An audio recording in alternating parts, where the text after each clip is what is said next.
ஆதி திருச்சபையில் இவ்வளோவா இது எக்ஸ்டென்சிவாக பேசுகிறதுக்கு காரணம் அவங்களுக்கு எல்லாமே இது தெரியும். இந்த ஹோல் ஓல்ட் டெஸ்ட்மெண்ட்டாக அவங்களுக்கு தெரியும், அவங்களுக்கு போதிக்கப்பட்டிருக்கு.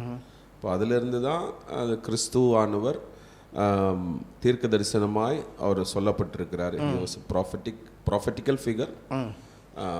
He is also promised figure, promised person. So இவர் தான் இது அப்படின்றது தான் இயேசுவை அங்கே கொண்டு வந்தாங்க.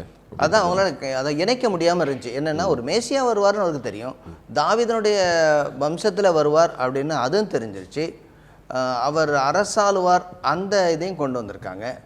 ஆனால் அவங்களால புரிந்து கொள்ள முடியாதது எதுவாக இருந்தது, அவங்களால கிரகிக்க முடியாதது, ஏற்றுக்கொள்ள முடியாதது, அது கிட்டத்தட்ட தேவ தூஷணம் என்று சொல்லக்கூடிய அளவுக்கு எது இருந்தது?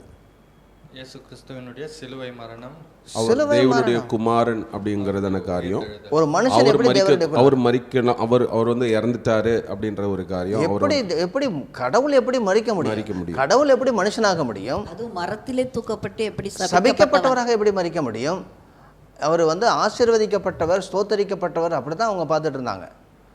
இவர் ஒரு பெரிய ராஜாவாக வருவார், தாவீதனுடைய சிம்மாசனத்தை திரும்ப எடுத்து கட்டுவார், அதனுடைய இந்த விழுந்து போன கூடாரங்களை விஸ்தாரமாக்குவார்.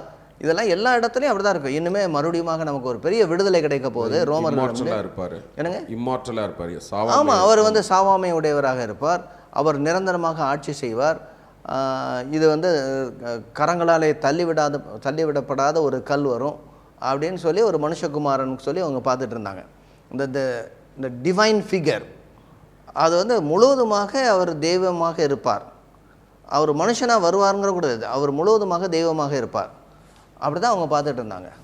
ஆனால் அவங்களோட பெரிய அதிர்ச்சி என்ன, அதிர்ச்சின்னு சொல்ல முடியலை, வேத வசனத்தை ஒழுங்காக வாசிக்காதது அல்லது வியாக்கியானம் பண்ணாதது என்ன, அவர் மனுஷகுமாரனாக வருவார், அவர் பாடுபடுவார், அவர் மனுஷர்களுடைய இருதயங்களை திருப்புவார்.